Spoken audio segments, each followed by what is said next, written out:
Welcome to the world of Freakonomics. In this series, we'll be exploring the fascinating insights and unconventional perspectives presented in the book by Levitt and Dubner. Get ready to delve into the hidden side of things as we apply economic thinking to diverse and unexpected subjects. From cheating teachers to sumo wrestlers, crime rates to parenting, and everything in between, we'll uncover thought-provoking insights and challenge conventional wisdom. Join us on this intellectual journey as we explore the power of incentives, information asymmetry, and the surprising economic forces that shape our world. Chapter 1. What do school teachers and sumo wrestlers have in common? In this chapter, the authors introduce the concept of applying economic thinking to everyday situations and unconventional subjects, challenging conventional wisdom, and exploring the hidden side of things. The chapter begins with Levitt's background as an economist and his unique approach to studying real-world problems. The authors highlight the power of asking the right questions and analyzing data to uncover unexpected patterns and motivations. They emphasize that economics is not just about money, but is, in fact, the study of incentives and how people respond to them. The authors then delve into the fascinating world of teachers and their influence on student performance. Levitt's research reveals that standardized tests, which are often seen as a reliable measure of educational success, can be susceptible to manipulation. By analyzing data from the Chicago public school system, Levitt discovers evidence of cheating by teachers who have strong incentives to boost their students' scores. Through an ingenious statistical analysis, he identifies suspicious patterns, such as an abnormally high number of erasure marks changing wrong answers to correct ones. Levitt's findings challenge the prevailing notion that the success of students is solely dependent on teachers' abilities and motivation. Instead, he suggests that teachers respond to the incentives placed upon them, which may lead to unethical behavior. The authors discuss the implications of such behavior and the impact it has on the overall education system. The chapter then takes a surprising turn to the world of sumo wrestling in Japan. Levitt's analysis uncovers evidence of match-fixing among the top-ranked wrestlers.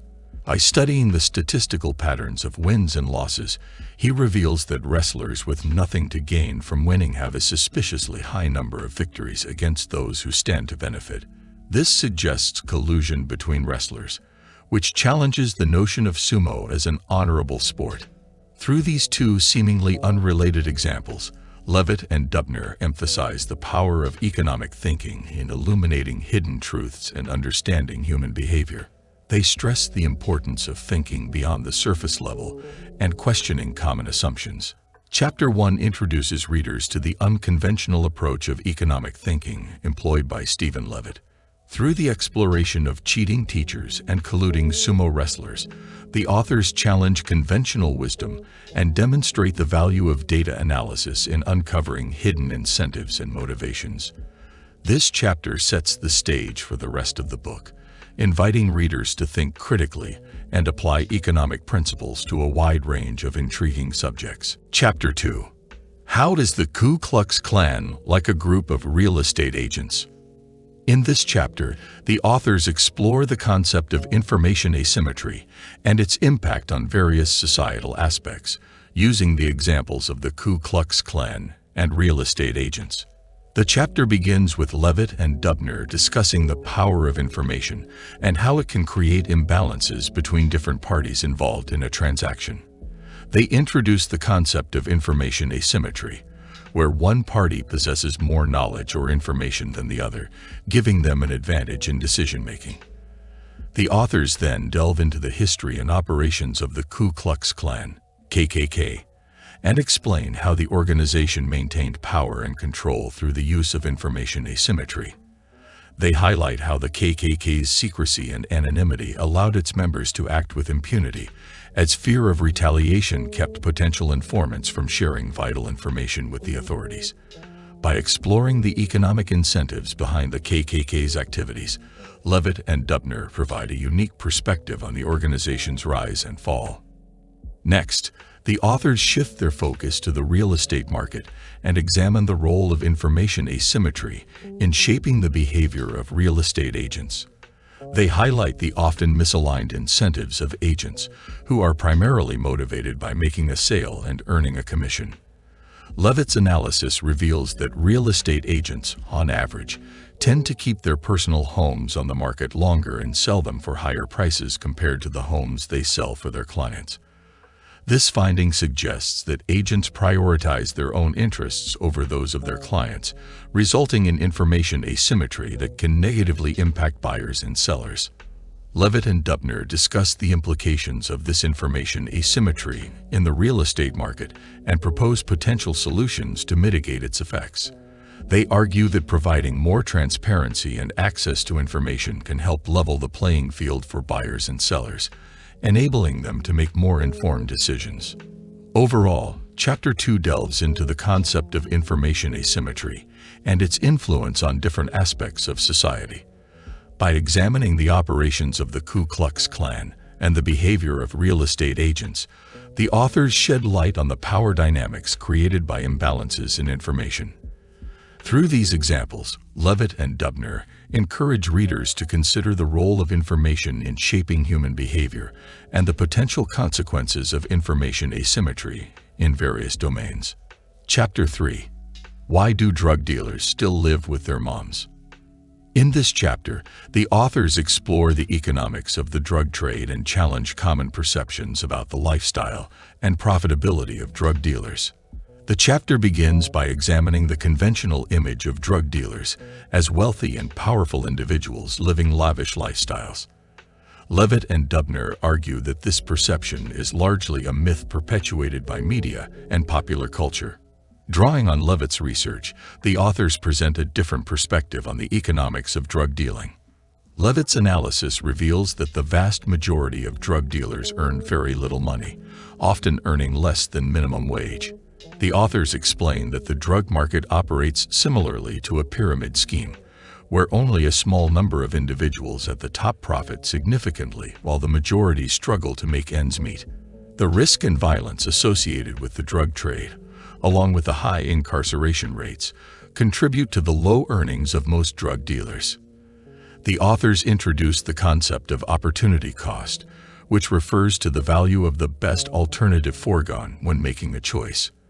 They argue that individuals who engage in drug dealing often do so because they lack viable economic opportunities. Levitt's research indicates that many drug dealers live with their parents or rely on other forms of support because they cannot afford to live independently based on their drug-related income alone. Levitt and Dubner also explore the role of gang structures in the drug trade and how they mimic organizational hierarchies found in legitimate businesses. They highlight the similarities between drug-dealing gangs and corporations, with leaders at the top reaping the majority of the profits, while foot soldiers face significant risks and earn minimal rewards. The authors conclude the chapter by highlighting the complex dynamics of the drug trade and its socioeconomic implications. They suggest that addressing the root causes of drug-related violence and poverty, such as improving education and economic opportunities, may be more effective in combating drug problems than focusing solely on law enforcement. Chapter 3 challenges common perceptions about the profitability and lifestyle of drug dealers. Levitt and Dubner provide evidence that the majority of drug dealers earn meager incomes, often struggling to make ends meet. They shed light on the economic factors and opportunity costs that drive individuals to enter the drug trade and discuss the hierarchical structures within drug-dealing organizations. By examining the economics of the drug trade, the authors encourage readers to consider the underlying socioeconomic factors and potential solutions to address the root causes of drug-related issues. Chapter 4: Where have all the criminals gone? This chapter explores the surprising connection between legalized abortion and its impact on crime rates in the United States. The chapter begins by discussing the significant drop in crime rates in the 1990s, which confounded many experts who were unable to explain the phenomenon. Levitt and Dubner propose an unconventional theory that attributes the decline in crime to the legalization of abortion in the 1970s. They introduce the concept of unwanted children and argue that these children, if born into adverse circumstances, are more likely to engage in criminal behavior later in life. The authors provide a historical context by highlighting the high crime rates in the 1980s and early 1990s and the various theories proposed to explain the surge in criminal activity. However, Levitt's analysis of extensive data reveals a strong correlation between the legalization of abortion and the subsequent decline in crime rates. According to the authors, the availability of legal abortion resulted in fewer unwanted children being born, subsequently reducing the number of potential criminals in the population. Levitt and Dubner support their theory by examining the relationship between abortion rates and crime rates in different states and cities across the United States. They present evidence indicating that regions with higher abortion rates experienced greater declines in crime rates, and the effect was particularly pronounced in disadvantaged communities. The authors discuss the socioeconomic factors that contribute to the link between unwanted children and crime. They argue that unwanted children are more likely to grow up in challenging environments with limited resources and support, increasing their propensity for criminal behavior. By preventing these births through legalized abortion, the authors propose that society indirectly reduced the number of potential criminals. Levitt and Dubner acknowledge the controversial nature of their theory and its potential ethical implications. They highlight the importance of considering unintended consequences and unintended benefits when evaluating policies and their impact on society. Chapter 4 explores the connection between legalized abortion and the decline in crime rates in the United States. Levitt and Dubner present data and analysis suggesting that the availability of legal abortion led to a decrease in the number of unwanted children, subsequently reducing the pool of potential criminals. The authors challenge conventional wisdom and invite readers to consider the complex relationship between social policies, demographics, and crime rates. Chapter 5. What makes a perfect parent? In this chapter, the authors delve into the realm of parenting and challenge common assumptions and practices related to raising children. The chapter begins by acknowledging the immense societal pressure placed on parents to be perfect and make all the right choices for their children. Levitt and Dubner argue that parenting is a highly subjective and complex endeavor, and the factors that contribute to a child's success are often different from what popular wisdom suggests. The authors examine various parenting practices and their impact on a child's development. They discuss the concept of nurture versus nature and how the relative influence of genetics and environment shapes a child's outcomes. Levitt's research indicates that while parenting certainly plays a role in a child's development, its significance may be less influential than commonly believed. Levitt and Dubner challenge the notion that expensive and highly involved parenting practices are the key to success. They argue that factors such as the parent's socioeconomic status, education, and genetic predispositions have a more significant impact on a child's future outcomes. The authors present evidence suggesting that parental time and involvement may not be as critical as often assumed. The authors explore the controversial topic of school choice and its impact on a child's education. They discuss the inherent challenges of measuring the effectiveness of different schools and the difficulties in determining the causal relationship between school quality and student outcomes. Levitt's analysis reveals that factors such as a child's home environment and parental involvement often have a more substantial influence on academic performance than the school itself. Levitt and Dubner also touch upon the impact of birth order on a child's personality and success. They present research indicating that birth order has limited effect on long-term outcomes, debunking popular beliefs about the influence of birth order on personality traits and achievements. The chapter concludes by emphasizing the importance of individuality and recognizing that there is no one-size-fits-all approach to parenting. Levitt and Dubner encourage parents to make choices based on their own values and circumstances rather than succumbing to societal pressures. Chapter 5 challenges commonly held beliefs about parenting and highlights the complex and nuanced nature of child development. Levitt and Dubner argue that factors beyond parental practices, such as genetics, socioeconomic status, and individual circumstances play a significant role in determining a child's outcomes. The authors advocate for a more nuanced and individualized approach to parenting, urging parents to focus on what truly matters for their children's well-being rather than conforming to societal expectations. Chapter 6. The Socioeconomic Patterns of Naming Children. In this chapter, the authors explore the social and economic factors that influence the names parents choose for their children. The chapter begins by highlighting the significance of names and the various motivations behind parents' choices. Levitt and Dubner argue that names can carry implications for a child's future, including potential stereotypes and biases. They suggest that names can serve as signals that reflect the parent's background, values, and aspirations for their child. The authors examine the relationship between socioeconomic factors and naming trends. They present data indicating that parents from different socioeconomic backgrounds tend to choose different types of names for their children. For example, parents with higher levels of education and income often opt for more unique and unconventional names, whereas parents with lower socioeconomic status tend to choose more traditional and popular names. Levitt and Dubner discuss the influence of cultural factors and naming trends within specific communities. They present examples of how naming practices can change over time, influenced by cultural shifts and external events.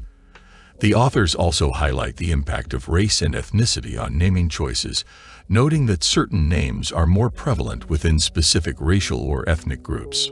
The authors explore the potential consequences of different naming patterns. Levitt's analysis reveals that certain names can be associated with varying degrees of success or disadvantage. They discuss the concept of name discrimination and present evidence suggesting that individuals with distinctively African American names may face biases and discrimination in certain contexts, such as employment. Levitt and Dubner also examine the role of names as an indicator of cultural assimilation. They discuss how immigrant groups often adapt their naming practices to fit into the dominant culture, citing examples of Asian and Hispanic immigrants altering their naming choices to be more in line with American naming conventions. The chapter concludes by emphasizing the complexity and multidimensional nature of naming decisions. Levitt and Dubner argue that names can reflect and perpetuate socioeconomic disparities, but they also acknowledge the agency and personal choices involved. They encourage readers to consider the broader social and economic implications of naming practices while recognizing the individuality and cultural significance of names. Chapter 6 explores the relationship between socioeconomic factors and naming trends. Levitt and Dubner demonstrate how parents' choices of names for their children are influenced by education, income, culture, and race. The authors highlight the potential consequences of naming patterns and how names can reflect and perpetuate social and economic disparities. Through their analysis, Levitt and Dubner shed light on the multifaceted nature of naming decisions and their societal implications. Chapter 7. 2 Paths to Harvard. In this concluding chapter, the authors explore the different paths individuals can take to achieve success, focusing on the contrasting stories of 2 young men who both gain admission to Harvard University. The chapter begins by introducing 2 individuals, one named Angel and the other named Amer. Angel is a high-achieving student from an affluent background who has followed a traditional path to success, excelling academically and participating in various extracurricular activities. Amer, on the other hand, comes from a disadvantaged background and faces numerous challenges growing up, including poverty and a lack of academic opportunities. Levitt and Dubner use the stories of Angel and Amer to discuss the role of opportunity and background in shaping individual success. They argue that while Angel's achievements are remarkable, they are also largely influenced by his privileged background, access to resources, and supportive environment. Amer, on the other hand, faces numerous obstacles and has to overcome adversity to achieve his goals. The authors highlight the significance of external factors, such as family, socioeconomic status, and community, in determining an individual's trajectory. They suggest that success is often a result of a combination of individual effort and external circumstances, rather than a purely meritocratic process. Levitt and Dubner emphasize the importance of recognizing and addressing social inequalities and disparities that can limit opportunities for individuals like Emer. They argue that providing equal access to quality education and resources is crucial in promoting social mobility and enabling individuals to overcome barriers. The chapter concludes by inviting readers to reflect on the broader implications of the stories of Angel and Emer. Levitt and Dubner encourage readers to challenge preconceived notions of success and consider the structural factors that shape individual outcomes. They advocate for a society that provides equal opportunities for all individuals, regardless of their background, and fosters an environment where everyone has a chance to thrive. In summary, the epilogue of Freakonomics presents the contrasting stories of two individuals who gain admission to Harvard University, highlighting the role of background and opportunity in achieving success. The authors emphasize the importance of addressing social inequalities and providing equal access to resources and opportunities. They call for a more equitable society that recognizes the influence of external factors on individual outcomes and works towards creating a level playing field for all. If you've been enjoying the content on this channel, we kindly ask you to hit that subscribe button and join our growing community. By subscribing, you'll never miss out on our latest videos, updates, and exclusive content.